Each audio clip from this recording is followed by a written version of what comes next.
Hello, happy Sunday. Welcome to September. I know it's bittersweet. I feel it too. It's like, oh my God, I didn't even hardly do anything, and the summer's gone, and now we're coming into fall. Although I will say I love fall and spring the best. So things are going to be changing. And how about that today? For you that may not know, or maybe you've forgotten, today is the lunar eclipse. And that is a full moon lunar eclipse in Pisces. It's going to really affect Geminis, Sagittarius, Virgos, and Pisces the most. Whenever we have an eclipse, it's a course correct time. And it's a time to pause and really kind of take inventory of where you've been and where you're going. And especially with this, it really is about letting go of old grief and all of that, and just being in a place where you can redefine who you are and where you want to be. Eclipses are not the best time to actually be asking for anything or really just putting out your dreams or wishes. It's more like you can do ritual on yourself and all of that in terms of being in a good place and being able to manifest, but not to put out your individual wishes. And one of the things also, I know one of my friends who's a coach and an intuitive as well, was saying that she made the mistake of launching something on the eclipse of the last one in March. And she said, oh, that was a mistake. So don't make that mistake. Use it to just kind of improve your health, put out good wishes around anything like that, but not your particular, this is what I want to manifest and where I want to go. And where I want to go. It is also a time for clearing the decks, what no longer serves you. In case you haven't noticed, and I don't think there's a living person on this planet that hasn't noticed how tough it's been lately. But what it's about is you going back in and reevaluating, like, no, I don't like this relationship. It's not respectful, it's not equal, whatever. Time to go, or job, or whatever else is not working for you. You might have seen things keep coming up and banging off against you, like, look at this.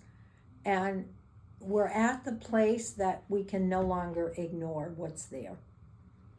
We have to be in a place that says, you know what?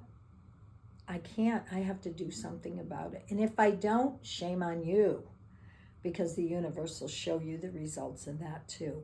So you're going to see a lot of change, a lot of people, really going through everything. And I think, I'm trying to remember now, the eclipses, the energies from the eclipses go on a long time. So it's not just today and we're done. And then we have another one coming on the 21st of this month in Virgo. Yay, I'm a Virgo. And that one's going to be a big one too. So just remember, you want to be present, you want to let go. Whatever the universe is shining a light on in your chart. And if you have a chart done, you can look at where you have Pisces and see which house that may affect. Okay, let's move on. 13 Moon Cycle Oracle Cards by Ariel Spielberry. Whoops.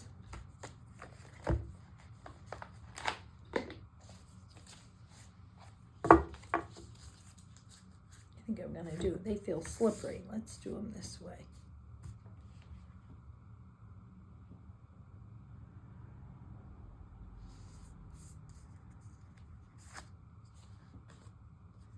The Goddess of Love. I feel, I respond, and I beautify. Unconditional love, intimacy, self-love, relationship, rightness, and open-heartedness. Well, here's a sassy one for you.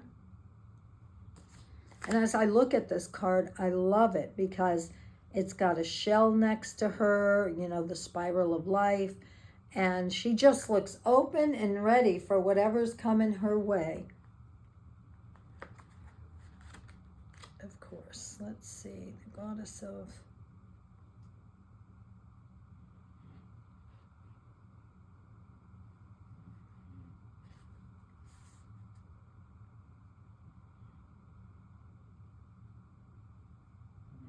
And what's Brenda's pet peeve?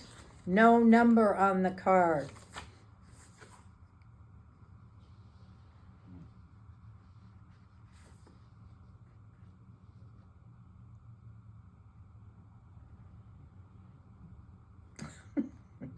Okay, I am not going to waste much more time on this.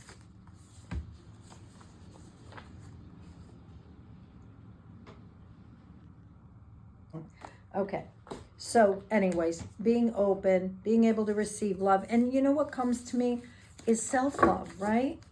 Self-care, self-love, all of that. That's what this is about, I think, because of the beauty on there. And remember, beauty is inside and outside. The Divine Feminine Oracle, Megan Watterson.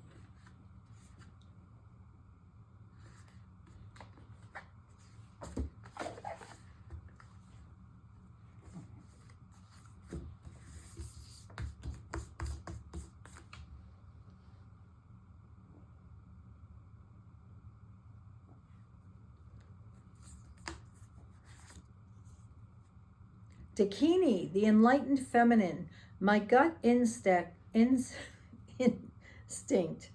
is wise beyond reason. I trust my initiation to guide me. Another beautiful goddess. She looks wise. She looks like she's been pondering on things. And she knows. She just has that look like, I know.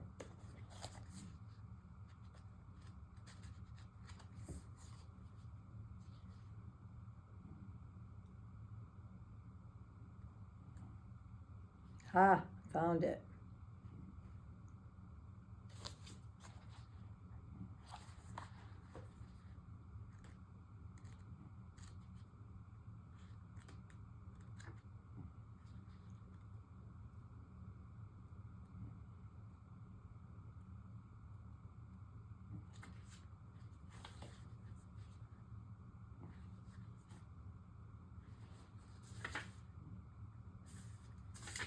Should have the music going. Do, do, do, do. Okay, here we are. All right. When your soul has selected her card, the Dakini means that the task will be accomplished. Whatever it is you're currently working on, a project, an answer, or a decision, she will help see you through to the other side. In whatever form you need most, as a playful angelic presence or a taskmaster to help you uncover through what's hard, or as a messenger with the wisdom that's needed for you to take the next step. The Dakini means it's not going to be a straight, clear road for you. With the Dakini, it's the third option. She reminds us that there's something out there beyond yes or no. Oh, I like that. Even right or wrong. There's something your gut will tell you, even if you can be expansive enough to hear the answer. She is not bound by the usual or by the expected. She will allow you to come up with the unthinkable, the most imaginative, and the most brilliant outcome possible. I like that. Divine Dog, our favorite. We love the dog cards.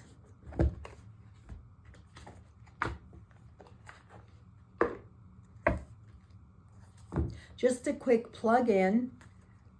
Go on go on and look for the new classes I'm doing. I'm doing full moon and new moon classes where they will have a short meditation talking about the full moon or the new moon and what sign they're in and what that means. You will get a little email ahead of time telling you what you need to have ready for you, because it'll be on Zoom where you can join me and do a little ritual, and then there's going to be some journal prompts. So I'm really looking forward to that. Guidance, help is on the way. Service dog. I love that. Guidance. Okay. What calls to me is that we forget sometimes to ask, and that, of course, the guidance is always there for us. All right. If you fetch this card, it means you've lost focus or have arrived at a fork in the road and could use a whistle, a call, or a pat on the back to help you stay on track with your dreams, goals, or visions. On your own, it can be easy to lose perspective, steam, or direction.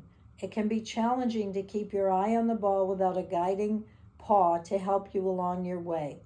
Few, if any, have stayed the course without another to help show them the ropes as the behaviors most likely to lead you to the right results. Are you open to recommendations or suggestions, tips, hints, pointers, or guidelines that could support or accelerate you to find your way home? Isn't that cute? Ask for what you need. This is a good time to allow perfect guidance to come to you, whether it be through a spirit guide, a human, or an animal. So cute. And remember that when you remain open to guidance, you honor a gift that keeps on giving. The universe is unconditional in its support of you when you give it half a chance. The positive results of following good guidance are not only satisfying, they will encourage you to go back to the source of guidance again and again and strengthen your connection. Well, that's pretty amazing. Yes, we all need help. The Sacred Forest Oracle by Denise Lynn. Our last card for this beautiful eclipse.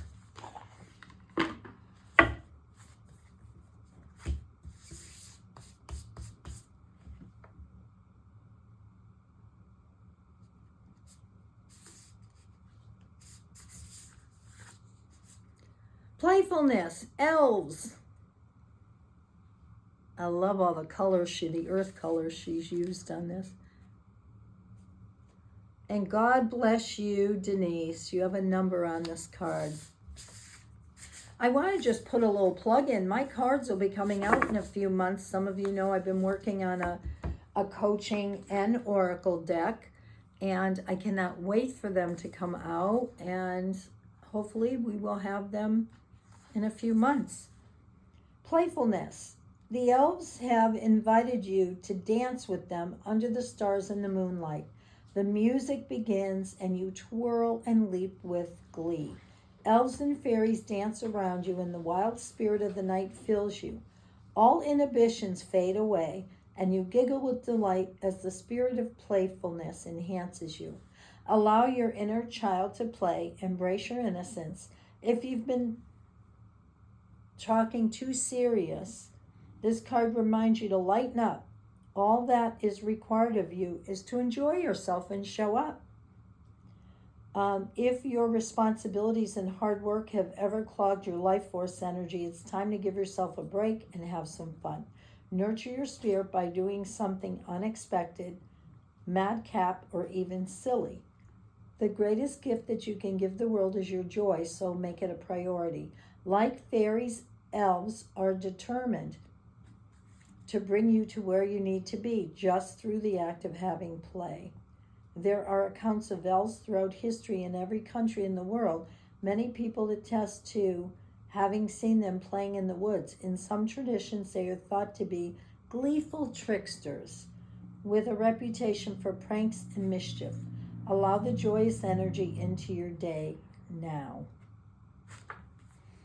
I like that. I need a little more joyful energy in my day. But these are beautiful, so take them not only for today, but for the eclipse as well. The self-care, the self-love, the new direction, asking for guidance with, sometimes it definitely is, I tend to go up there. But sometimes you need help from somebody who's an expert in something you're trying to create that's in the physical. Don't be afraid to say you don't know or ask out, call them up and ask what to do about it. And then, joy is a spiritual experience, or so I'm told. So don't forget to play and have fun. I hope you have the most magical day, and remember, it continues on, so you will have many opportunities to get more clear on the path ahead.